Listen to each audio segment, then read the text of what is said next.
అందరికీ ఉన్నాను. దేవుడు మిమ్మల్ని ఆధ్యాత్మిక జ్ఞానంతో నింపి ఈ లోకం నుంచి మిమ్మల్ని వేరు చేయాలని నిత్యము దేవునికి ప్రార్థిస్తూ ఉన్నాను. ప్రార్థించిన రీతిగా మనందరం మళ్ళీ కొత్త సంవత్సరంలో అదే లోకము అనుకునే కొత్త సంవత్సరంలో కలుసుకున్నాం. అందుని బట్టి దేవునికి కృతజ్ఞతాస్తుతులు చెల్లిస్తూ ఉన్నాను. పోయిన సంవత్సరము అని చెప్పబడే ఆ పాతకాలంలో మనం ఎన్నో ఆటుపోట్లను ఎదుర్కొన్నాం, ఎన్నో బలహీనతలు చూసాం. అంతకు మించి దేవుని సన్నిధిలో ఆనందించాం. ఆ దేవుని సన్నిధిని ఆనందించిన మనము మన ఆత్మలో బలం పొందామా, బలహీనులం అయ్యామా, సాతానుకి లొంగిపోయామా, సాతాను సిద్ధం చేసుకున్న బలలో చిక్కిపోయామా అనేది పరీక్షించుకుంటూ మన జీవితం ఎందుకు అనేది మనకు తెలుసు కనుక మన ఎదుట ఉన్న పందెపు రంగంలో ఓపికతో పరిగెత్తమన్నాడు ఆయన. ఓపికతో పరిగెట్టాలంటే ఆశ ఉండాలి. ఫస్ట్ ఆశ అనగారిపోయిందంటే ఎట్టి పరిస్థితుల్లోనూ మనకి గోల్ని చేరుకోవాలన్న ఆశ ఉండదు సరికదా, ఇంతటితో ముగించేద్దాం అనిపిస్తుంది. సో యెషయా మొద్దు నుండి చిగురు వచ్చింది అంటే ఆశ గల ప్రాణాన్ని తృప్తిపరచడానికి. అంటే హోప్స్ లేవు, మొద్దు నుండి ఎలా చిగురు వస్తుంది? చాలామంది యేసు ప్రభు వారికి రావటానికి ఇది ఒక ప్రవచనం అంటున్నారు, కానీ మనందరికీ మనం ఒకప్పుడు మొద్దులమే. మనలో చిగురు ఉండదని తెలుసుకొని మన జీవితాన్ని ముగించాలి అనుకున్న పరిస్థితుల్లో నుంచి దేవుడి యొక్క ప్రేమ మనల్ని ఆకర్షించిన విధానము అందరికీ ఎవరికి వారికి మంచి సాక్ష్యం ఉంది. ఆ సాక్ష్య జీవితాన్ని కాపాడుకోవాలి. లోకంలో ఉన్నంత వరకు మనం ఎలా అంటే మనం ఏమనుకున్నా మనతోటి మన ఆలోచనలు మనము మన గురించి ఏమనుకుంటున్నాం అనేది ప్రాముఖ్యం. ఎదుటివాడు కాదు. ఎదుటివాళ్ళు నీ పై రూపానికి సంబంధించి లేదంటే నువ్వు చేస్తున్న బయట ప్రొజెక్ట్ అయిన నీ పనులను బట్టి నిన్ను క్యాలిక్యులేట్ చేసి నువ్వు నీతిమంతుడుగా, మంచోడుగా, చెడ్డోడుగా ఇలా చెప్తూ ఉంటారు. భగవంతుడు అలాగా నువ్వు థింక్ చేసేలోపే నువ్వు మంచోడుగా చెడ్డోడో నాకు తెలుసు, కానీ నేను చిన్న హింట్ ఇస్తున్నాను, నీ హృదయం నీ మీద నేరం మోపక ముందే నీ గురించి నువ్వు సెపరేట్ అయిపో, ఇదే నీకు ఇస్తున్న హింట్ నేను అంటున్నాడు. నాకు సార్ చెప్పినట్టు ఈ గృహాన్ని, ఈ విలేజ్ని దేవుడు నిజంగా ఎంత ప్రేమిస్తున్నారో నాకు ఆశ్చర్యం కలిగింది. ఇందాక ట్రై చేస్తూ వచ్చినప్పుడు కొంతమందికి వాక్యం అక్కర్లేదు, అయినా ఆయనే ప్రేమించి వాళ్ళ దగ్గరికి వెళ్ళాడు. జక్కయ్యకి ఏం చెప్పాడు ఆయన? జక్కయ్య త్వరగా దిగిరా, కాల్ ఫ్రమ్ జీసస్ అంటే ఆ వెల్కమ్ కాల్ రిసీవ్ చేసుకున్న జక్కయ్య తనలో వచ్చిన రియలైజేషన్కి, బాబు ఒక్కంతకి నేను 4 గంటలు ఇచ్చేస్తాను, ఏదో సమ్ డబల్లో ట్రిపుల్లో నేను నాకు ఫిగర్ గుర్తులేదు, 4 వంతులే కదా. సో 4 వంతులు ఇవ్వటం ఏంటి? ఒక ఇంత ఇస్తే సరిపోయేది కదా. నాకు అది ఆశ్చర్యమే. ఇంత మార్పు, పెను మార్పు అంటారు అసలు ఇది. ఒక మనిషి మాటతో రాది మార్పు, తనలో తనంతట తానుగా తెచ్చుకోవాలి. అప్పుడు ఎవరు ఇబ్బంది పెట్టినా, ఎవరు బాధ పెట్టినా, లేదంటే మన అనుకున్న వాళ్ళే మనల్ని ఇబ్బంది పెట్టే ఆయుధమైన మీరు ఇవి ఫేస్ చేయాలి. మన వాళ్ళే మనల్ని ఇబ్బంది పెట్టాలి. మీకు అర్థమవుతుందా? ఎందుకంటే బయట వాళ్ళు ఏం పెడితే ఆఫ్టర్ ఆల్ బయటవాడు కాబట్టి వదిలేస్తున్నా అంటాం. ఎప్పుడైతే మన వాళ్ళు మనల్ని ఇబ్బంది పెట్టారో మనలో ఉన్నటువంటి దైవిక ప్రేమకు పరీక్ష. ఈ పరీక్షను ఎదుర్కొన్న తర్వాత పాస్ అయిన తర్వాత రిజల్ట్లు ఉంటాయి. మనం పాస్ అయిన ఉన్నాయి లోకపరమైన విద్యలు, నథింగ్. అసలు చాలా ఆనందం వస్తుంది. 1 ఫైన్ డే అండి దేవుడు వాళ్ళతోటే మాట్లాడించి నువ్వే దిక్కని చెప్పిస్తాడు. ఆ విక్టరీ కోసం వెయిట్ చేయండి. బాధని పంటి బిగువున భరించడం నేర్చుకోండి. భరించలేదా? శరీరానికే కదా. శరీరానికి కూడా అసలు మీకు తెలియదు, దేవుడు నీ మీద విరోధంగా మాట్లాడే వాళ్ళ మాట నీ చెవిని పడకుండా నేను కాపాడుకుంటా అన్నాడు. ఒకవేళ మాటే కాదు, డబ్బే కాదు, ప్రాణం పోయే సిచ్యువేషన్ మీ దగ్గరికి తెచ్చాడు అంటే ఆయన నిన్ను పరీక్షించడానికేమో బహుశా. సో ఇలాంటి రక్షణను పొందుకున్న మనము మన శరీరంలో పెరుగుతున్న అవయవ రోగమైన మన శరీరం మనల్ని ఇబ్బంది పెట్టినా ఆయన కొరకు బ్రతకాలి. ఎందుకంటే ఇది విలువైన బ్రతుకు అని తెలిసింది మనకే. లోకంలో వాళ్ళ దగ్గరికి వెళ్ళండి, మనుషులు ప్రపంచం అంతా ఎలా ఉందండి? ప్రపంచం అంతా ఎలా ఉంది చెప్పండి, మీకు ఏమన్నా ఐడియా ఉందా? గుంపులు గుంపులుగా కూడిపోతున్నారు, లక్షల మందిగా, crores of people at a టైంగా కలిసి మలమూత్రాలు అన్నీ ఒకే చోట కలిసే దగ్గర వాళ్ళు గ్యాదర్ అయిపోయి వాళ్ళే ఆ సిచ్యువేషన్ అలా డేంజర్గా తయారు చేసి వాళ్ళంతటా వాళ్ళే కంటామినేషన్ తెచ్చుకొని చచ్చిపోతున్నారు. అవునా కదా? అసలు ఒక 10 మంది కూడుకోవటమే తప్పు అని తెలుసుకున్నాం కరోనా వల్ల. అసలు ఒకళ్ళొకళ్ళు కలవకండి అని తెచ్చుకున్నాం. కలవకండి కాదు, షేక్ హ్యాండ్ ఇవ్వకండి అన్నాం. షేక్ హ్యాండ్ కాదు, మూతులు కట్టుకొని దూరంగా నిలబడి మేక్ ఏ డిస్టెన్స్ అంటే నేర్చుకున్నాం. అలాంటిది పోయి ఎంత బుద్ధి అబ్బా మారిపోయి ఉంటారులే, చాలా మందిలో మార్పు వచ్చి ఉంటుందిలే కరోనా తర్వాత అనుకున్నాం. బాబు ప్రపంచం ఎంత మూర్ఖంగా తయారైందండి. ఏంటి వీళ్ళకి ఏం బుద్ధి రాలేదంటే రాదు. దేవుడు వాళ్ళకి ఏం చెప్పాడు తెలుసా? మూర్ఖులైన వక్రజనం వాళ్ళ మధ్య నిందలా ఉండమన్నాడు, నిందారహితులుగా. ఇది ఎంత తేలికైన పని అనుకుంటున్నారా? ఎంత తేలికో. అడుగడుగునా మనకి నిందలే పడతాయి, అసలు వాటిని కన్సిడర్ చేయకూడదు. అడుగడుగునా నీ శరీరం నేను ప్రశ్నిస్తూనే ఉంటాను, నాకు ఇది పెట్టవా, ఇది కట్టవా, దానిలో ఉంచవా, దానిలో ఉంచవా అంటే ఇంట్లో ఉంచవా, ఏ ఇంట్లో ఉంచిన రేకులు నాకు వద్దు, కొంచెం చలవరాలు, స్లాబ్, ఇది అడుగుతూనే ఉంటుంది శరీరం, వద్దని అనదు. పుట్టుకొక్కదానికే కదా, దానికి చాలా కోరికలు ఉన్నాయి. ఆ కోరికలు తెలుసుకుని మనల్ని మనం కాపాడుకోవడం చాలా కష్టం. మనమేమనుకున్నా తింటుంది నా కొరకే కదా, నీ శరీరం కొరకు. మన్నుకు పెడతాను తీసుకొచ్చంతా, పగలు రాత్రి కష్టపడి వచ్చిందంతా దేనికి పెడతాను? మట్టికే పెడతాను. మట్టికి పెట్టి మట్టిని తింటూ చివరికి ఏమంటుంది శరీరం? మన్ను నిమ్మ, నేను నువ్వు ఎంత పెట్టినా నేను ఎక్కడ పోయి కలవాలి? మట్టిలో పోయి కలవాలి. రేపు నువ్వు నేను కలవద్దా ఏంటి? మాకు కొత్తగా శ్మశాన వాటికి బోర్డు పెట్టారు. నేను లాస్ట్ చదవటం తప్పు చదివానా మరి ఏదో తెలీదు. శ్మశాన వాటిక అన్నాడా వేదిక అన్నాడా గుర్తులేదు. వేదిక వాటికనే అంటారా? నాకు తెలిసి వేదికనే రాయాలి. ఎందుకో చెప్తున్నా, అందరం ఒక్కడికే కదా వెళ్ళాలి, అదే కదా వేదిక.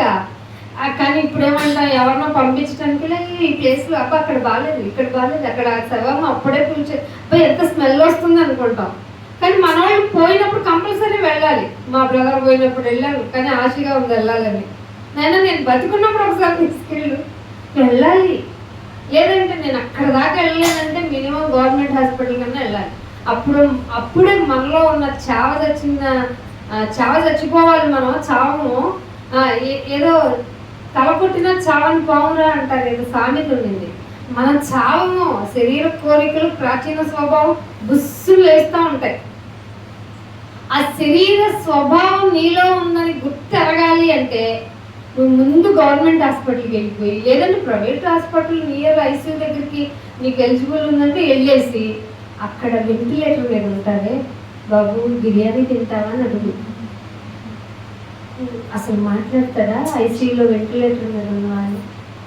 అత్తయ్య గారి దగ్గరికి వెళ్ళినప్పుడు వెంటిలేటర్ మీద వద్దండి ప్లీజ్, మీకు ఎందుకు వేస్ట్ ఆఫ్ మనీ అని చెప్పారు. మా ఫ్యామిలీ తెలిసిన డాక్టర్ గారు, అయినా న్యూరాలజిస్టు. కానీ మాకు ఎఫెక్షన్ కదా, మాకు పైగా ప్రెషర్, మీరు చూస్తారా లేదా, చూస్తూ ఎలా వదిలిపెట్టినాను మా సార్ డైలాగ్. మరి అంతే కదా మదర్ బంధం. వెళ్ళాను, ఆంటీ అంటే ఇది తీసేసి నన్ను తీసుకెళ్ళిపోయింది అన్నాడు. ఏం చేయలేము కదా, కళ్ళంట నీళ్ళు తప్ప. అటువంటి పరిస్థితుల్లో ఆవిడ నాతో షేర్ చేసుకున్నవన్నీ గుర్తొచ్చినాయి. నాకు పెన్షన్ ఉంది, హ్యాపీగా బతికేస్తాను, మీ లైఫ్ గురించి మాకు ఆలోచన, మీ ఇద్దరి గురించి నా చింత, అలా చెప్తూ ఉండేవాడు.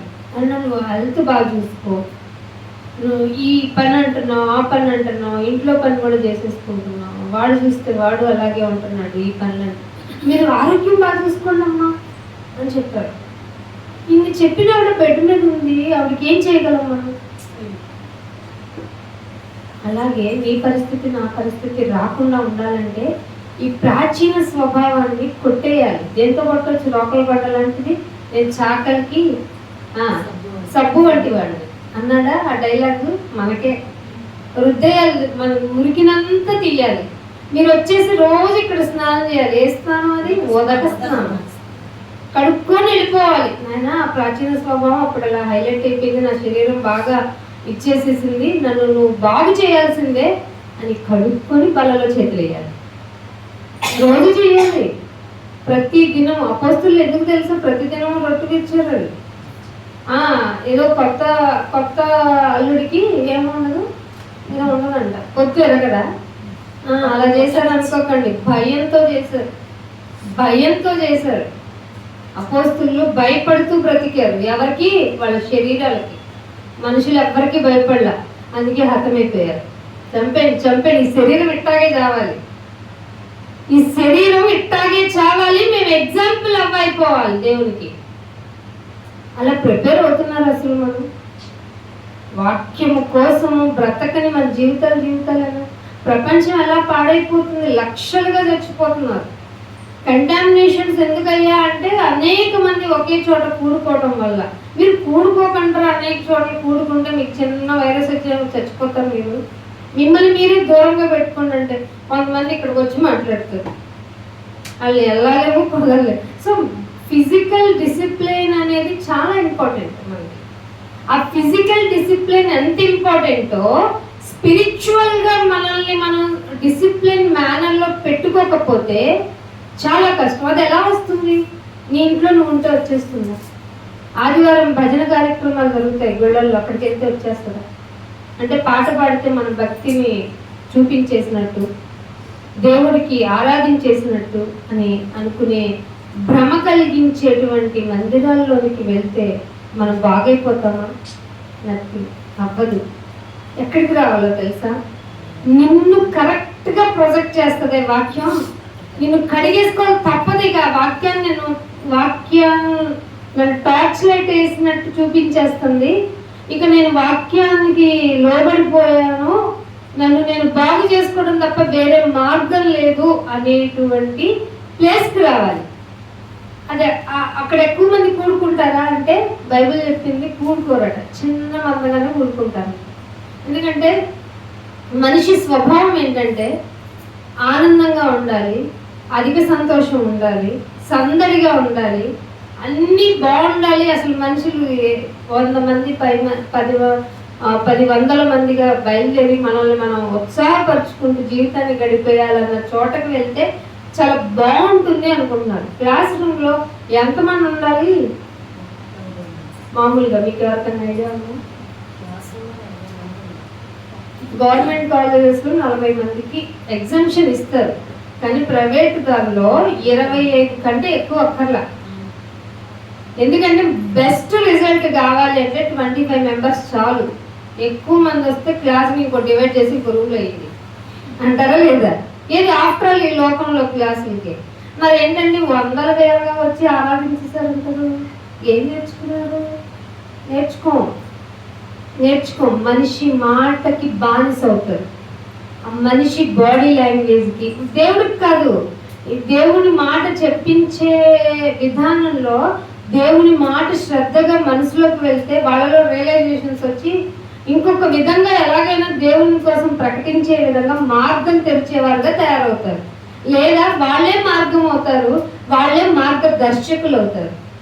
అలా కాకపోగా పోదాం అందరం పోయి చేతులు ఎత్తి, ఎవరు చేస్తామన్నారు నేను చేతులు? ఏం ఎత్తుతావు? ఎందుకు ఎత్తుతావు? ఇప్పుడు కొత్తగా ట్రెండ్ బయట వాళ్ళు కూడా ఎత్తేసి చెప్తున్నారు బై టాటా. నువ్వు ఎత్తమని ఇలా చెప్పమని ఎవరు చెప్పారు? ఆరాధించడం అంటే ఓన్లీ బై సాంగ్ అనేది ఎవరు చెప్పారు? సాతాను చెప్పాడు. డైరెక్ట్ ఆన్సర్ మనం చెప్తాం. లేదు, ఆరాధన అంటే నీకు తెలియని విధంగా చేతులుపుతూ ప్రార్థన చేస్తూ కళ్ళు ప్రార్థన చేస్తున్నావు అనేది నీ భావన. నీ ప్రార్థన వినటం లేదని దేవుని ఘోష. ఆయన మాట ముందే చెప్పింది. నీకు ఇష్టమైనట్టు వచ్చి నా ఎదుటికి నువ్వు ప్రార్థన చేస్తే నేను వినను. నాకు ఇష్టమైనట్టుగా గనక నువ్వు ప్రవర్తించితే కదా, ప్రవర్తించితే అప్పుడు వింటాను.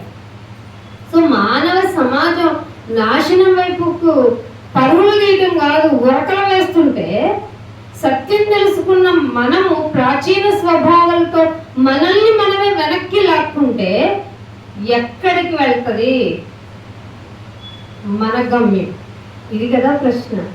మన గమ్యం ఎక్కడికి వెళ్తుందంటే ఖచ్చితంగా తెలిసి మరి నిప్పుల్లో దూకడమే మన జీవిత గమ్యం అవుతుంది. అర్థమవుతుందా? తెలిసి నిప్పుల్లో దూకడం అంటే నరకంలోనికి పోవడం. మార్నింగ్ చెప్పాను, దాహానికి దాహం అని నాలుక ఆరిపోయినందువల్ల అడిగాడట పెద్ద ఒక ఆయన. ఏం వేసుకున్నాడు? ఓదా రంగు వస్త్రములు అంటే ఓదా రంగు వస్త్రములు ధరించుకోవటం వల్ల కాదు ప్రాబ్లం. వస్త్రములు అంటే ప్రకటన గ్రంథంలో రివీల్ చేశాడు, నీతి క్రియలు లేవు, ఒక్కటి కూడా లేదు.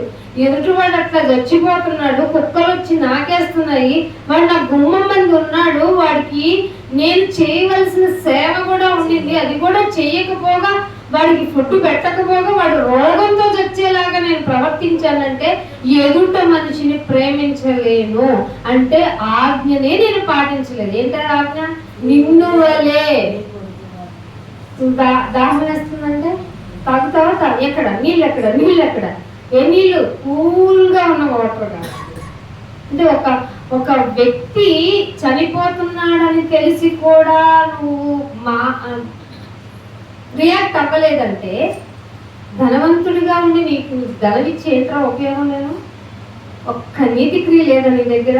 వచ్చే లాజరు పోయాడు, వెంటనే ఇద్దరు ఎట్టే టైమే కదా పోయింది. మరి ఎలా తీసుకెళ్ళాడో దేవుడు ప్లాన్ ఏంటో అదే అనుకుంటాం. మనం పోయినప్పుడు ఎవరో పోతారు. ఏంటి నాయన ఎలా పోయారు అంటే నా టైం ప్రకారం వాళ్ళు రావాలి, వీళ్ళు రావాలి, ఇద్దరు మాట్లాడుకోవాలి. ఏమని మాట్లాడుకోవాలి? నీవును నా పోటీ వాడి వైద్యవా డైలాగ్ రిపీట్ అవ్వాలి కదా అక్కడ. అందుకు పట్టుకుపోతాడు. కాబట్టి మన పరిస్థితులు ఎంత ఘోరంగా ఉన్నాయో మనల్ని మనం పరీక్షించుకోవడానికి బలలో చేతులు వేయాలి. అలా వేయకుండా మన ఇష్టానుసారంగా మనం లోకంలో ప్రవర్తించినట్టు ప్రవర్తించేసి ఇక్కడికి వచ్చేసి ఎవరు చూస్తున్నారులే అంటూ బలలో చేతులు వేస్తే అధిక అపరాధులం మనమే. అందుకని ఇప్పుడు మనుషులు ఎలా ప్రవర్తిస్తున్నారో విషయానికి వస్తే, మనుషుల్ని ఎలా గ్యాదర్ చేసే విధానంలో ఎదుట వ్యక్తికి ఎలా ఫ్యాన్ అయిపోతున్నారంటే మనిషి, వాడు తాగుబోతైనా తిరుగుబోతైనా వాడు ప్రవర్తించే విధానంలో ఎంత రాంగ్ ఉన్నా వాళ్ళు హీరోయిజం కనుక కనబడితే వాడిని చూడటానికి వెళ్ళిపోయి వందలుగా వేలగా వెళ్ళిపోయి తొక్కీసులాట్లో చచ్చిపోతున్నారు. మనిషి ప్రాణము అంత చీప్దా? మనిషి ప్రాణం అంత చీప్దా? కాదని మనకు తెలుసు కదా. ఎంతగా అంటే ఎందుకు వెళ్ళి చచ్చిపోయారమ్మా అని కొంతమందిని అడిగితే, మేము ఆ యాక్టర్ ఈ వీధిలోకి వస్తుంటే వందలుగా కదిలి వెళ్ళాం, వేలగా కదిలి వెళ్ళాం, వందలుగా తొక్కి చచ్చిపోయారు. ఆ చచ్చిపోయిన వాళ్ళలో పిల్లలు కూడా ఉన్నారా? పిల్లల్ని తీసుకొచ్చారు. అర్థమవుతుందా మీకు సొసైటీ ఎంత డేంజర్గా ఉందో? ఒక తాగుబోతైనా తిరుగుబోతైనా ఒక ఎథికల్ లైఫ్ లేని వాడు ఈరోజు మంచి హీరోగా కనపడిన వాళ్ళు చూడటానికి వెళ్ళి ఎక్కడ చచ్చిపోతున్నారు? అక్కడే చచ్చిపోతున్నారు. ఇంత భయంకరమైన పరిస్థితుల్లో నీ గురించి నీకే ఆలోచన ఉందా? లేకపోతే ప్రపంచం ఇలా అయిపోతుంది కాబట్టి నా వంతు పని నేను త్వరగా చేసి వెళ్ళిపోవాలనిపిస్తుందా?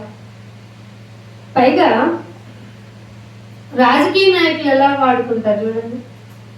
మీకు తెలుసు, మీకు తెలియదు ఏముంది? రాజకీయాల జోలికి మేము వెళ్ళం, కానీ మనుషులను తీసుకెళ్ళాలండి. ఈ పార్టీ ఆ పార్టీ అని ఏమి ఉండదండి. మనుషుల్ని జంతువులాగా తోలుకుపోవాలి. లారీల్లో, ట్రాక్టర్లో, ఎద్దుల బండిలో. వాళ్ళకి ఏమి ఇస్తారు? మెయిన్గా చాలా ఫేవరెట్ ఫుడ్ బిర్యానీ, అంతకు మించింది ఒక పొట్లం గారా ప్యాకెట్, బ్రాండీనో ఏవో ఉంటాయి కదా బ్రాండ్స్, అవి ఇచ్చేస్తే అది తిని త్రాగి ఇలా పట్టుకుని వాళ్ళ జెండా వీళ్ళ జెండా మొయ్యటానికి నిన్ను దేవుడు పెంచుకుంది. ఇంత మంచి శరీరం నీకు ఇచ్చింది, వీళ్ళని వాళ్ళని ప్రమోట్ చేయమన్నా. వాళ్ళేమన్నా నీకు తెలుసా? నీకు తెలుసు, కానీ వాళ్ళు నీకు తెలుసా? తెలుసు, వాళ్ళకే మనం తెలియం. ఎవరమ్మా నువ్వు ఎవరన్నా అంటే జెండా పట్టుకున్నానయ్యా, ఓటు నీకే వేసానయ్యా, ఏమన్నా డబ్బు తీసుకోకుండా అవునయ్యా, సరే వస్తాను అంటే పోతాడు అంతే. ఒక చిన్నగా ఒక చిన్న స్మైల్ ఇచ్చి, దానికోసమా? నువ్వే ప్రత్యేకమైన వాడివేనే. అదే 2 చేతులు, అవే 2 కళ్ళు, అవే 2 చెవులు కూడా ఇచ్చి ఒక నోరునిస్తే దాంతో జయజయలు కొడుతున్న నీ నోరుని ఏం చేయాలైనా? నీ జీవితపు విలువ నీకు తెలియకపోతే నువ్వు ఎలా రేపు రిప్రజెంటేటివ్ చేస్తావు దేవునికి? అదే దేవుడు అడుగుతాడు రేపు, నువ్వు చేసినవి నీకు తెలుసా అంటే, బాబు నీకోసం నేను ప్రభువా I do something, I done something అని చెప్తావు కదా. ఆ అక్రమం చేసిన వాళ్ళలాగా పొండి. ఈ మాట కోసమా ఈ జీవితంలో మనం ఇట్లా బ్రతుకుతుంది? నీకు ఆరోగ్యం ఇచ్చింది ఎందుక? ఎదుట మనిషికి బానిస అయిపోవటానిక?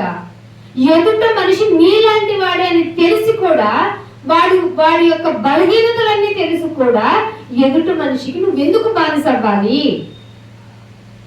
నీకు జాగ్రత్తగా మాటలు వినపడుతున్నా కూడా ఏమాత్రము పట్టనంత అజాగ్రత్తతో ఉంటే నిన్ను ఎలా కాపాడాలి? దేవుడు ఒక మాట రాయించాడండి భక్తుడి చేత. ఒక మాట చూపించుకుంటాం. కీర్తన గ్రంథము 19వ అధ్యాయము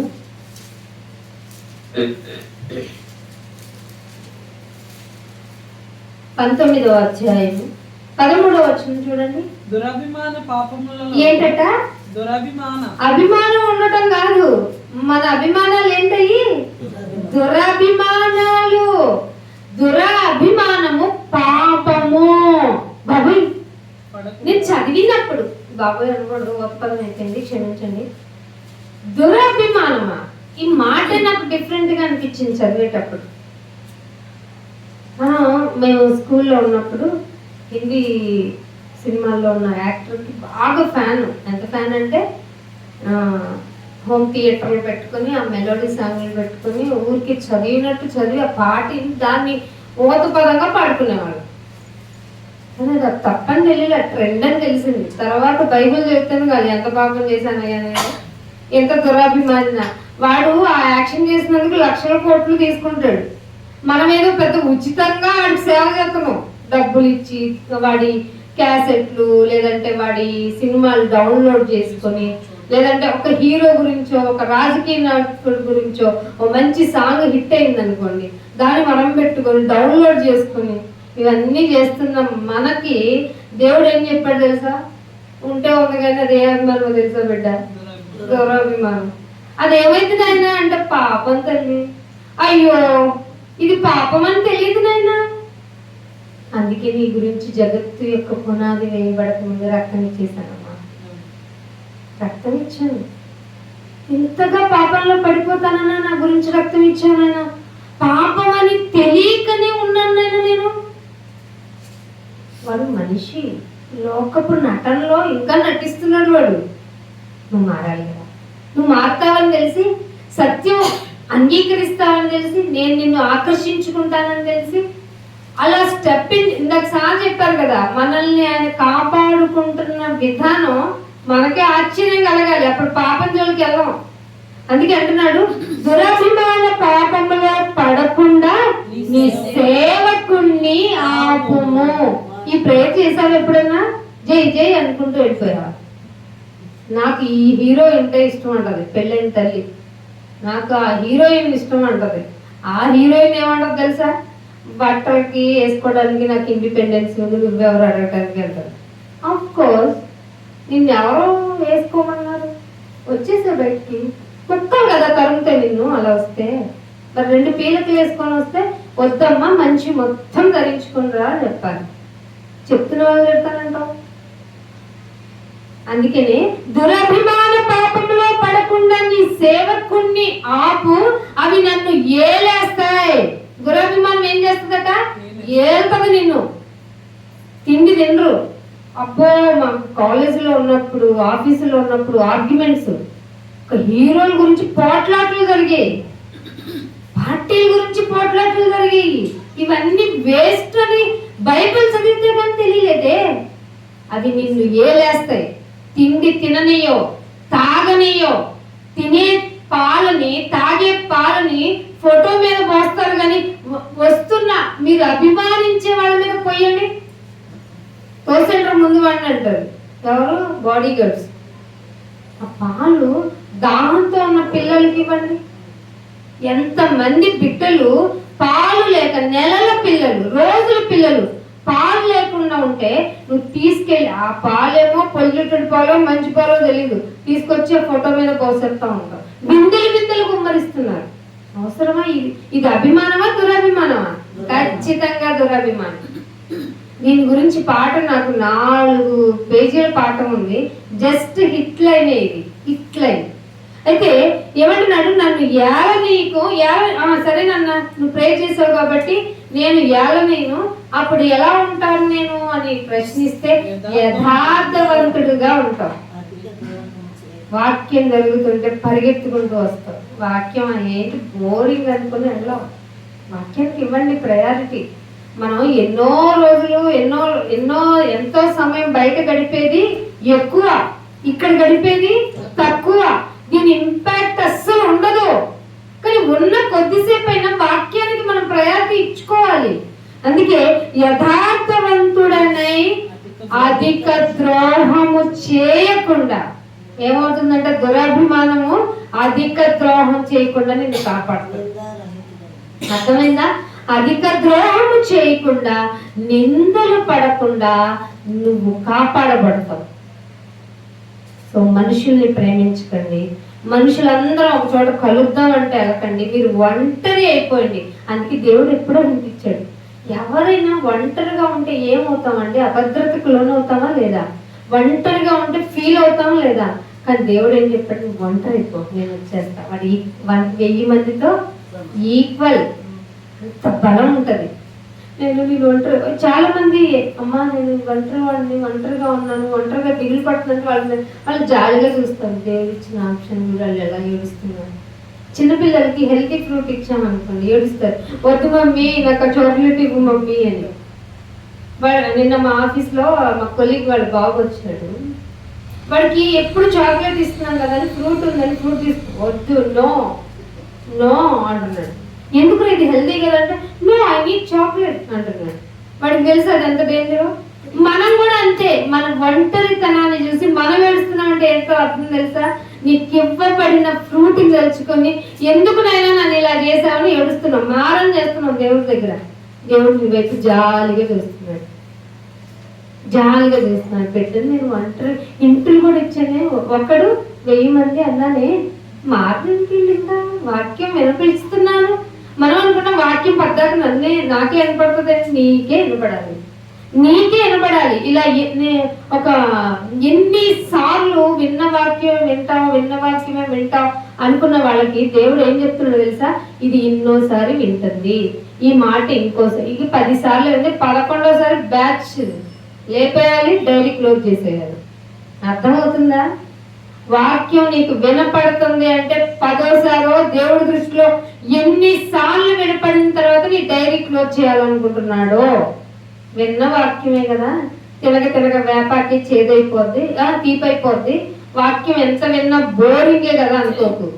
నిన్ను తీసుకెళ్లి అంధకారంలో పడేసే పరిస్థితి తెచ్చుకోకుండా మనల్ని మనం కాపాడుకోవాలి. దురభిమానము మనల్ని ఏలకుండా ఉండాలి అంటే ఆయన వాక్యము మనకు తోడై ఉండాలి. పాపంలో పడకూడదు. మరి ఎలా ఉండాలయ్యా మేము అంటే చూడండి, అపోస్తుల కార్యము 2వ అధ్యాయము, అపోస్తుల కార్యము 2వ అధ్యాయము 40వ వచనం. ఇంకను అనేక విధములైన మాటలతో సాక్ష్యమిచ్చి, అనేక విధములైన మాటలతో సాక్ష్యమిచ్చి మీరు మూర్ఖులకు, చాలా చెప్పించిన తర్వాత కూడా మన జీవితం మారకపోతే ఇంకేం చేయలేం. కానీ దేవుడు అంట అనేక విధములైన మాటలతో ఆయనను గూర్చిన సాక్ష్యం మీకు చెప్పిస్తే మీరు తీసుకోవాల్సిన డెసిషన్ ఏంటో తెలుసా? ఇప్పటి నుంచి ప్రిపేర్ చేసుకోండి మైండ్. మూర్ఖులైన ఈ తరం ఉంది. ఈ తరం ఏంటంట? మూర్ఖులైన ఈ తరానికి మీరు వేరైపోవాలి. మీరు కూడా అభిమానం నేర్చుకున్నాం, అభిమానులతో అనుకుంటూ వెళ్తే మీరు చేసేది దురభిమానం. అది దేవుని దృష్టిలో పాపం. మీరు దాన్ని తప్పించమని అడగాలి. అడిగిన తర్వాత మూర్ఖులైన ఈ తరము నుండి వేరైపోవాలి. మీకు తెలియదు, మా సార్ దగ్గర హ్యాండ్కి ఉంటుంది పాత హీరో గారి బొట్టు, పచ్చబొట్టు, చెరపలు ఉంటుంది కదా, ఏదో పాట కూడా ఉంది కదా. దురభిమానం, అది దురభిమానం. వాక్యం తెలుసుకున్నారు కదా, రక్షణలోకి వచ్చిన తర్వాత పాపం వేదనేది కదా. చాలాసార్లు రియలైజ్ అయ్యారు, తప్పదు మరి అప్పుడు అభిమానం అలాంటిది, దురభిమానం అని బైబిల్ చెప్పింది. మీరు కూడా జాగ్రత్త పడండి. ఎంగేజ్ లో తీసుకోవాల్సిన నిర్ణయాలు సరిగా లేకపోతే దేవుడు మిమ్మల్ని చాలా ఘోరంగా, ఎందుకంటే తెలిసిన వాడికే మరి ఘోరమైన శిక్ష. దురభిమానం. అరే నీ ఫేవరెట్ హీరో ఎవర్రా అని అడగండి మీ పిల్లల్ని. ఇంత పిల్లల్ని పిలిచి నీ ఫేవరెట్ క్రికెటర్ ఎవర్రా? కోహ్లీ అంట. కోహ్లీ ఏం చేస్తాడు తెలుసా? రెస్టారెంట్ లో వాడి ఫుడ్ ఎంత ఖరీదుతో అమ్ముతున్నాడో ఒక ఆవిడ పోస్ట్ పెట్టింది. వాడు ఊరికి ఏం చేయడు, మీ అభిమానం వాడికి డబ్బు అంతే. ఇలా చెప్పుకుంటూ పోతే ఆ దురభిమానం గురించి ఘోరమైన పరిస్థితులు ఉన్నాయి. దేవుడు ఏం చెప్తున్నాడంటే ఇది మూర్ఖమైన తరం. ఎందుకు నమ్ముతున్నారో, ఎందుకు ఫాలో అవుతున్నారో. ఎవరో పోసులు అమ్ముకున్న ఆవిడ ముఖం బాగుంది కదా అని ఏం చేశారు? ఆవిడ తీసుకెళ్లి హీరోయిన్ చేశారు. అంత దురభిమానం మంది. అమ్మ నువ్వు బాగుంది. ఎవరో పాట స్వరం బాగా పడుతుంది కదా అని తీసుకెళ్లి ఎవరికో అప్ప చెప్తారు. పాపం మళ్ళీ ఆవిడ వచ్చేసి ఆవిడ గుడిసెలోనే బతుకుతుంది. సో మనల్ని బతికే విధానం. మీరు ఒక పొలిటీషియన్ కి అభిమానిగా ఉండొద్దు, ఒక రాజకీయ నాయకుడు అంటే నాకు ఇష్టమో అనొద్దు. మిమ్మల్ని పోషించేది దేవాది దేవుడు మాత్రమే. ఇది పచ్చి నిజం. కానీ వాళ్ళని మీరు అయితే దిస్ పార్టీ అయినా దట్ పార్టీ అయినా నిలబెట్టేది దేవుడు. మీరు ఇది గుర్తుపెట్టుకోవాలి. మీరు ఎలా ఉంటారో తెలుసుకోవడానికి మీకు ఆపోజిట్, మీకు నచ్చని వాళ్ళు నిలబెడతాడు ఆయన.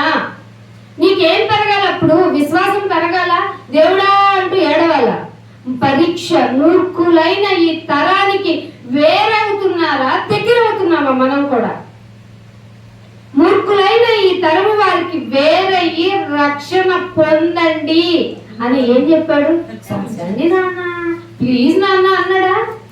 హెచ్చరిక. దేవుని మాట ఏంటండి? ఎప్పుడు హెచ్చరిక చేస్తుంది. హెచ్చరిక అంటే ఒకటో ప్రమాద హెచ్చరిక, రెండో ప్రమాద హెచ్చరిక, ఇదిగో రాబోతుంది తుఫాను, అది కూడా హెచ్చరికే. దేవుడు చెప్పాడండి హెచ్చరిక ఇది. మూర్ఖులైన ఈ తరానికి వేరైపోవడం దేవుడు చెప్పిన హెచ్చరిక. ఇంకొక మాట చూపిస్తాను చూడండి. రోమిలికి రాసిన పత్రిక 12వ అధ్యాయము 2వ వచనం చూడండి. మీరు ఈ లోక మర్యాదను ఏ మాత్రం తప్పించుకోరండి. ఎవరినన్నా వెళ్ళి ఏమ్మా ఏంటి పెళ్ళి ఎప్పుడు చేస్తున్నాను, ఏదో మూఢమాసమా ఇప్పుడు ఏదో చెప్తున్నారు. మన ఎవరో క్రిస్టియన్స్ ఎవరు పెళ్ళిళ్ళు చేయరంట. మీకేం రోగం? ప్రతిరోజు అసలు చెడ్డవే రోజులు. మీరు కలిసి దేవుని కోసం బ్రతకాలి అనుకున్న వాళ్ళైతే ఏ రోజైతే ఏంటి కాదు కదా. లోక మర్యాదలు కావాలి మనకి. పెళ్లికి ముందు ఎవరో చెప్తున్నారు, ఎవరో ఇంట్లోకి రావాలంటే ముందు ఉప్పు పప్పు నూనె నిండుగా పెట్టుకొని పెడితే పొంగుతాయా ఏంటి? వెదవరాల ఇంట్లో ఆవిడ ఇంట్లో పొంగే కదా, ప్రవక్త వచ్చి ఆశీర్వదిస్తా. పొంగితే కొనుక్కొని అక్కర్లేదా? ఎందుకు ఈ లోక మర్యాదలు పాటిస్తారు? లోక మర్యాదల కోసం మీరు ఎందుకు ఫెస్టివల్స్ చేస్తారు?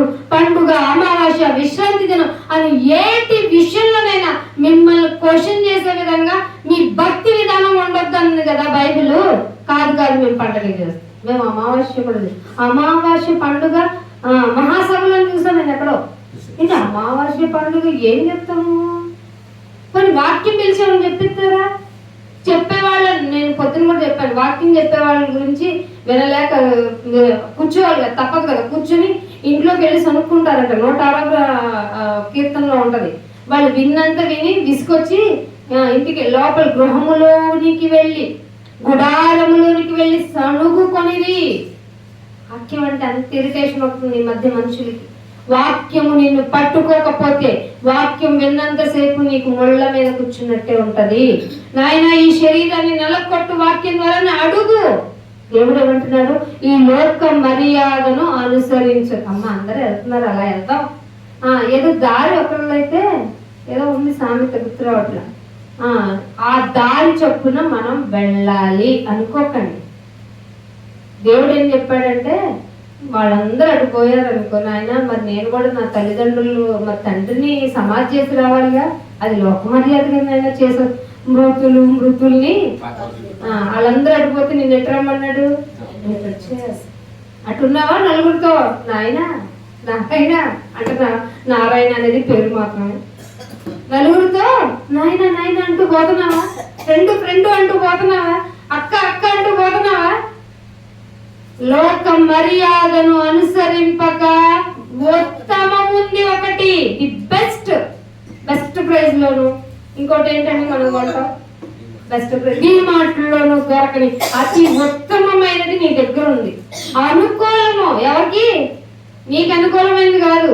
నువ్వు కూర్చున్నంతసేపు వాక్యం నిన్ను గద్దించాలి, హెచ్చరించాలి, నేను బాధ పెట్టాలి, హింస పెట్టాలి, నేను నేను ఎటు తట్టుకోలేకపోతున్నాను, నన్ను ఏం చేయమంటావండి అని నీ హృదయం మండాలి. అలా కాకుండా వాక్యం చెప్తే పడుకునే వాళ్ళు పడుకునిందమ్మా, మధ్యలో నిద్రపోతుంటే నాకు ఇబ్బందిగా ఉందని ఏమనాలంట? హల్లెలూయా అనాలా? ఎందుకు అనాలి? లేకపోతే మధ్యలో పాట పాడాలా? ఉపయోగం ఏంటి? పాట పాడేవాళ్ళు అక్కడ ఉన్నారు కదా, మళ్ళీ వాక్యం చెప్తే నువ్వెందుకు పాట?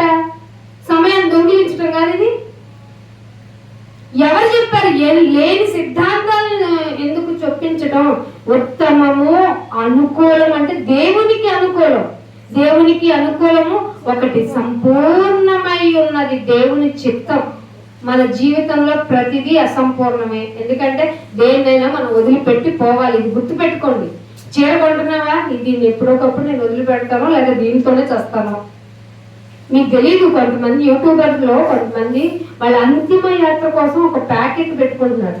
నేను చచ్చిపోతే నాకు కట్టవలసిన చీర, నాకు పెట్టవలసిన నగలు, పెట్టవలసిన బొట్టు, పెట్టవలసిన పువ్వులు, లేకపోతే శ్రీదేవి గారు చనిపోయారు కదా, సినీ యాక్టర్ శ్రీదేవి, ఆవిడ చనిపోయినప్పుడు నాకు ఓన్లీ వైట్ ఫ్లవర్స్ తోనే నా అంతిమ యాత్ర కొనసాగించండి అని చెప్పిందంట. ఈ విషయం నాకు తెలీదు. నేను ఎప్పుడు నా చిన్నప్పటి నుంచి మా ఫ్యామిలీతో చెప్తాను, నేను ఎప్పుడు పోయినా బ్లూ కలర్ ఫ్లవర్స్ తోనే నన్ను పంపించండి, బ్లూ కలర్ డ్రెస్ తోనే పంపించండి.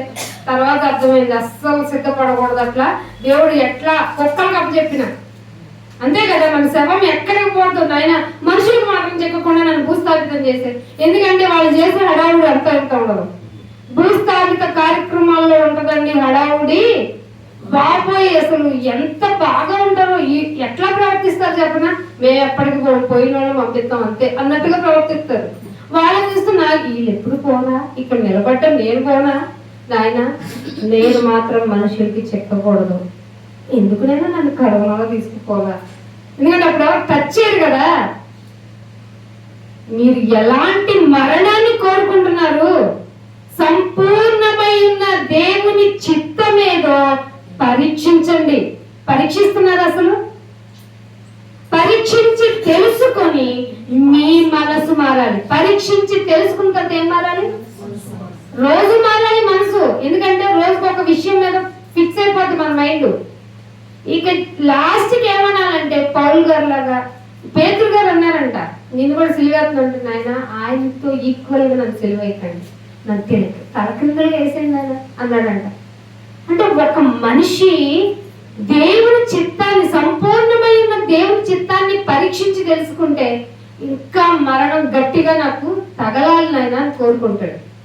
చిన్న పిన్నికే అమ్మో అయ్యో అనే ఈ శరీరానికి కొట్టునైనా నీ కోసం ఎన్ని దెబ్బలు నాకు తగలగలవో తగిలించు, కానీ ఈ మరణించిన ఈ జీవితం ఈ లోకానికి ఎగ్జాంపుల్ అవ్వాలి. నన్ను అలా బ్రతికించు, లేదా తీసుకెళ్ళిపో, ఉపయోగం లేదు అన్ననాడు నన్ను తీసుకెళ్ళిపో. ఎందుకంటే ఏ క్షణం నా శరీరపు ప్రాచీన స్వభావము బయటపడి నన్ను నేను నీకు దూరం చేసుకుంటానో నాకు తెలియదు. నేను నీ దగ్గర ఉండటమే మెయిన్ గా నాకు కావాల్సింది. ఎందుకంటే తరతరాలకి నివాస స్థలమైన నిన్ను దాటి నేను ఇంకెక్కడా బ్రతకలేను. ఎక్కడా బ్రతకడానికి కూడా వీల్లేదు. పోతే నరకానికి పోవాలి. అక్కడ ఏడ్పు, పళ్ళు కొరుకుట ఉంటాయి. దాహం నేర్చిన చుక్క దొరకదు. అలాంటి పరిస్థితుల్లో నేనెందుకు ఉండాలి?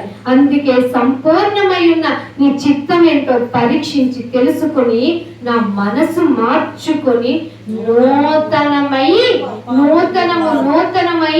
రోజు రూపాంతరము అనేది ఎవ్రీడే జరగాల్సిన పని. ఇలా ఉంటున్నామా? వేరైపోయి ఉంటున్నామా?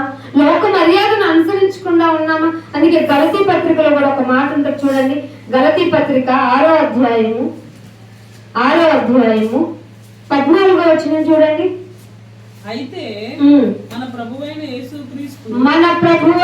యేసుక్రీస్తు శిలువ యందు తప్ప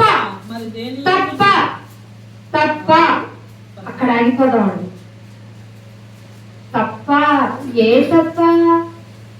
ఫుడ్ తప్ప, వస్త్రము తప్ప, బంధువులు తప్ప, తల్లిదండ్రులు తప్ప, పిల్లలు తప్ప, మనవాళ్ళు మనవరాళ్ళు తప్ప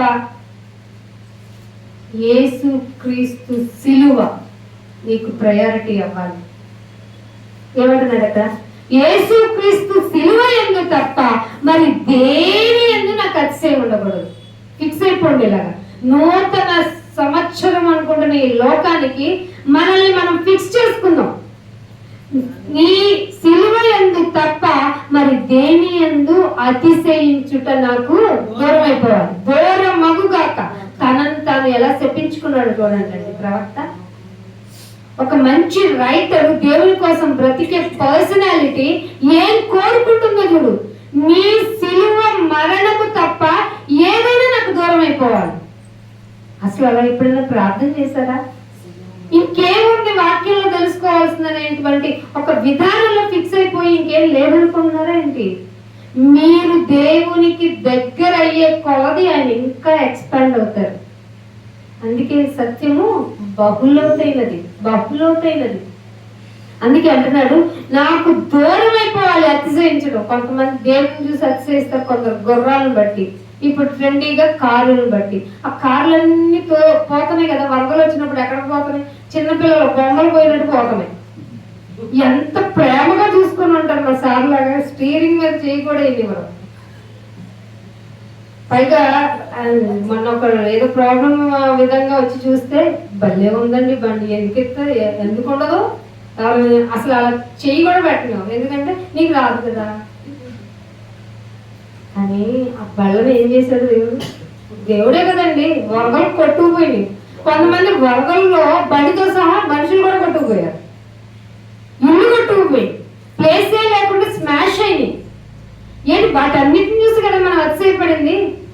గట్టున మంచి ఒడ్డున మంచి ఇల్లు కట్టుకొని చేపలు పట్టుకొని అప్పటికప్పుడే ఫుడ్ ప్రిపేర్ చేసుకుని అదొక డ్రీమ్ కదా. అలాంటి ఇల్లు కూడా కొట్టుకుపోయింది ఏంటయ్యా?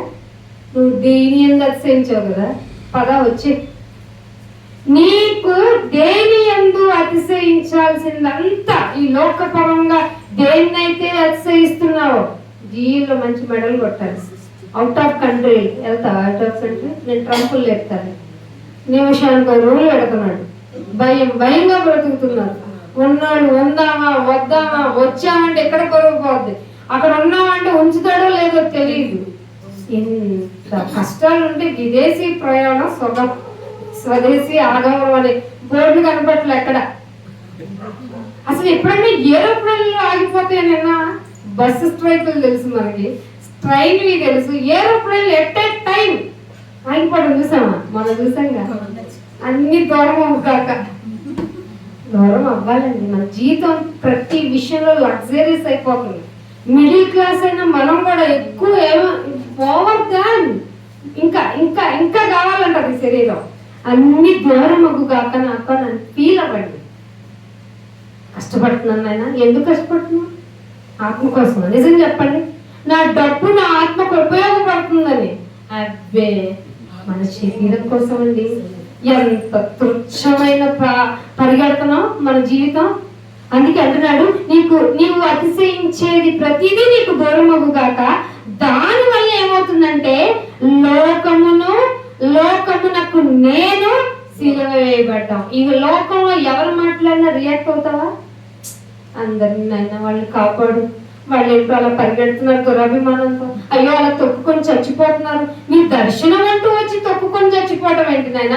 అక్కడ కూడా మాకు డిసిప్లిన్ మేనర్ లేదా? చచ్చినా ఉండదు. ఎందుకంటే మీరు వెళ్ళి చూస్తుంది ఏంటి? జస్ట్ నథింగ్ వల్ల నథింగ్ కదా. ఏమీ లేని చోట ఏముంటది? సో నీకేం తెలియదు. వాక్యం ఉన్న చోట నీకు చక్కగా నేర్పుతాడు, నువ్వు దీని ప్రకారంగా నడుచుకో. అందుకే వాక్యమే మనకు దీపం. ఈ వాక్యమైన దీపాన్ని పెట్టుకుంటే లోకము నీకు లోకము వేరే పడుతుంది అంతే. ఇంకా వేరైపోయిన మనము ఎలా దేనికి పొందుతాము? దేనికోసం అంటే 15వ వచనంలో క్రొత్త సృష్టి పొందుకొనుటకే. ఏమిటా క్రొత్త సృష్టి? ఇక్కడది కాదు. క్రొత్త ఆకాశము, క్రొత్త భూమి. దీనికోసం మైండ్ లో ఫిక్స్ అయిపోయింది. మిగతాది ఏది మీ దగ్గరికి వచ్చింది, ఆయన ఇది నాకు దూరం అవ్వగా అని ప్రార్థన చేసుకోండి. కొత్త చీర వచ్చిందా, ఇంకెప్పటికీ నాకు కొత్తది రాకుండా నన్ను కాపాడండి నాయన అని ప్రార్థన చేసుకోండి. కానీ తప్పదది నీ దగ్గరే ఉంటుందంటే అప్పుడు తీసుకట్టండి. శరీరాన్ని అలా కోరికల్ని తుంచేయండి. ఫుడ్ వద్దు నాయన, హెవీ ఫుడ్ ఏమో మాకు కావాలంటే నేను ఆకలితో ఉంటాను. మేము చేస్తున్నాం ఇంటర్మీడియట్ ఫాస్టింగ్, చేసిన రోజు చాలా బాగుంటుంది. చాలా మంది ఏంటి తక్కువ వెయిట్ ఉండాలి, బలిసిపోకూడదు. మనం అంటే వెయిట్ ప్రకారం వాటి ప్రకారం కాదు. You don't consider that. నేను చాలా మంది, నా ఫ్రెండ్ ఉండింది, ఏమేలో చెప్తున్నావు వెయిట్ లాస్ అయిపోయి నీకేం బాగానే ఉన్నావు అంటే, అందరి బాడీ ఒకేలా ఉండదు. అందరూ నా హైట్ లోకి నేను 50 బిలో ఉండాలి, 45 బిలో ఉండాలి. నువ్వు హైట్ ఉన్నావు, నీ హైట్ కి వెయిట్ ఉండాలి. మజిల్ మాస్ బట్టి ఉంటది, ఐబిఎం బట్టి ఉంటది.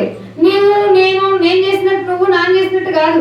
మనకి లోకంలో నాకు ఒక ఫిక్సిబిలిటీ నేను పెట్టుకున్నాను, నాకు ఆహారం దూరం అయిపోవాలి. నువ్వేం చేస్తావు? పండగ అంట, అక్కడ భోజనాలు బాగుంటాయంట, పెళ్లిలో వెళ్దామా? నువ్వు కూడా రాక్క, ఎప్పుడు మీరు చప్పటి సాంబారే కదా తినేది అంటారు. నాయన ఇంకెప్పుడు నాకు రుచికరమైన ఆహారం వద్దు, కుదిరితే కాకగాని పచ్చిగా తినేలాగా రోగమైనా పెట్టు నాయన. నేను మొన్న ఒక స్టేటస్ పెట్టా, దేవునికి దగ్గర చేసే అనారోగ్యం కంటే దేవునికి దూరం చేసే ఆరోగ్యం చాలా డేంజర్ అని చెప్పారు. చాలా మందికి నచ్చలేదు. ఎప్పుడు మనం ఏం కోరుకుంటాం అక్క? ఆరోగ్యంగా ఉండాలని కదా. అవును, ఆయుష్ ఆరోగ్యం నాయన ఇగునైనా అంటారు. కానీ ఆ ఆయుష్ ఆరోగ్యం ఉండి నువ్వు లోకంలో తిరిగితే అది దేవునికి దూరమే కదా. అదే చెప్పాడు, మీరు కొత్త సృష్టి పొందుటకే. మరి ఇప్పుడు ఏం చేయమంటావు అయితే? చూడండి మత్తయి సువార్త 5వ అధ్యాయం. ఏం చేయమంటావు నాయన అంటే చెప్తున్నాడు. మత్తయి సువార్త 5వ అధ్యాయం 13వ వచనం. 13వ వచనంలో, మీరు ఈ లోకానికి ఇలా ఉంటే గనక, మిమ్మల్ని మీరు ద్వేషించుకుంటే గనక, మిమ్మల్ని మీరు ఉపేక్షించుకుంటే గనక, లోకానికి మిమ్మల్ని సిలువేసి దూరం పెట్టుకుంటే గనక మీరు లోకానికి ఒప్పు. కానీ చాలా మంది జీవితాలు నిస్సారం అయితే ఏంటట? మీరు లోకానికి ఉప్పై ఉన్నారు, కానీ మీ జీవితము ఉప్పు లేక నిస్సారమైంది. నిస్సారమైన దాని వల్ల ఏంటి ప్రయోజనం?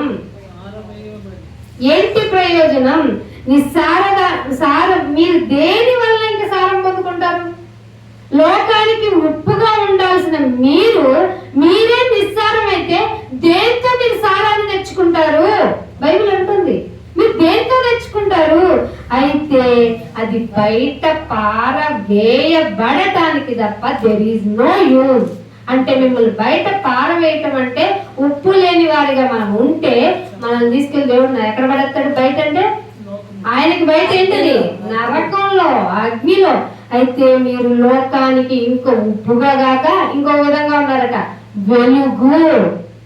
నిస్సహాయతలో ఉన్న వాళ్ళకి, చేతగాని వాళ్ళకి, ఇలా దురభిమానంతో ఉన్నవారికి, మూర్ఖత్వంతో ఉన్నవారికి, బుద్ధిహీనతతో ఉన్నవారికి మీరు లోకానికి వెలుగుగా కనపడాలి. మీ దగ్గరికి రాగానే శరీర కోరికలన్నిటినీ చేసుకుని బతికితే నీలాగా బ్రతకాలి అని చూపించారు. నీలాగా దేవుని కోసం బ్రతికితే నువ్వే వెలుగు ప్రపంచానికి, లోకానికి మీరు వెలుగై ఉన్నారు. సో కొండ మీద నుండి పట్టణము ఎప్పటికీ మరుగై. ఏం లాభం? వెలుగుగా ఉంటే ఏం లాభము అంటే నువ్వు ఎప్పటికైనా మరుగై ఉండలేవు. కొండ మీద ఉన్న పట్టణం లాగా దేవుడు నిన్ను ఒక రోజు హైలైట్ చేస్తాడు. బతికి చూపించాను కొరకు, ఆయన ఇచ్చిన జీవితం ఆయన కొరకే.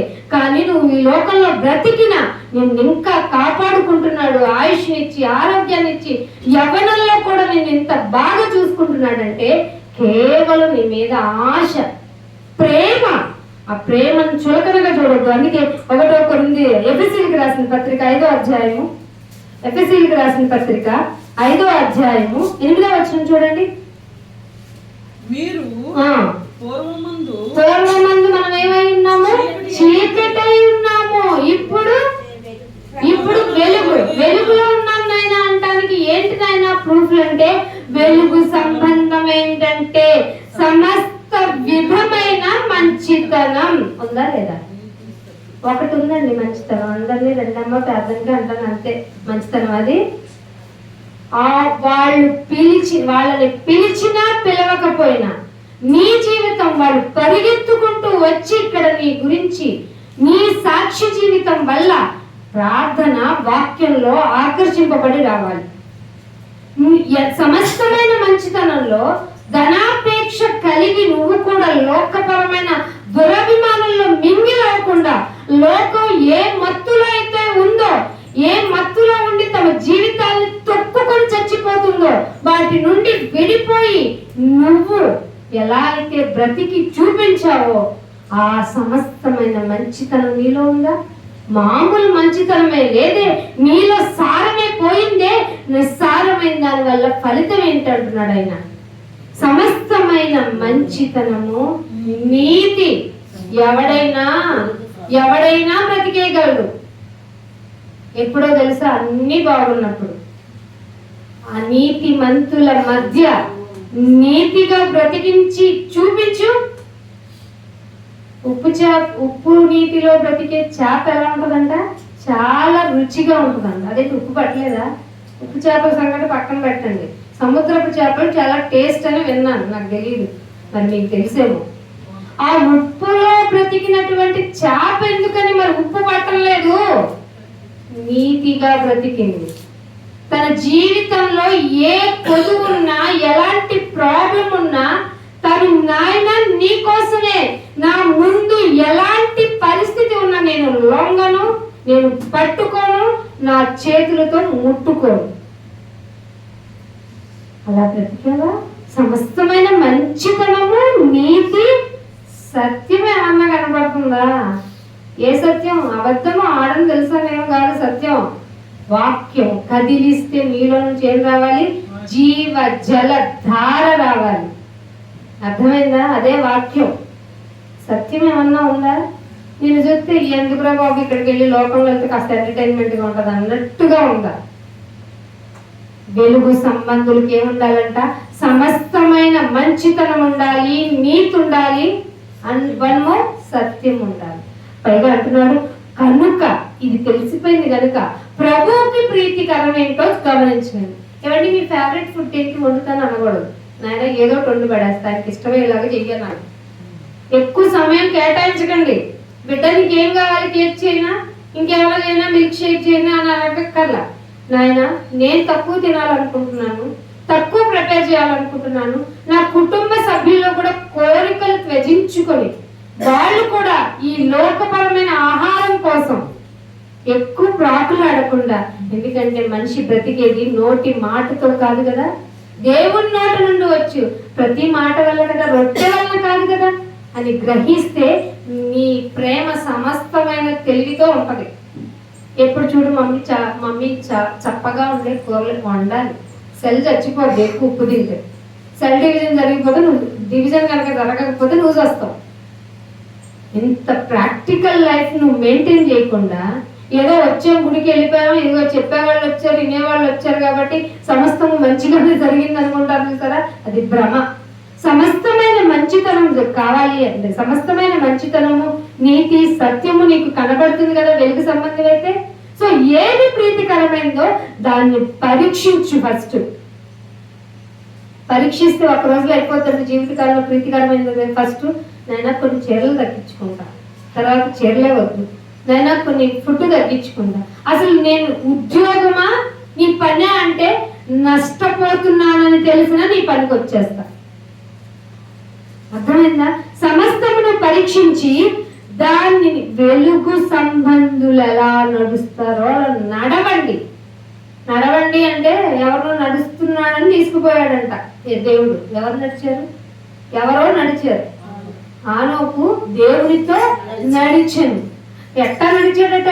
సమస్తమైన మంచి, నీతి, సత్యముతో నడిస్తే తీసుకుపోతాడు ఆయన. ముందు మనం నడవాలి కదా, నడిస్తేనే ఆయన వచ్చి తీసుకుని పోతాడు కదా.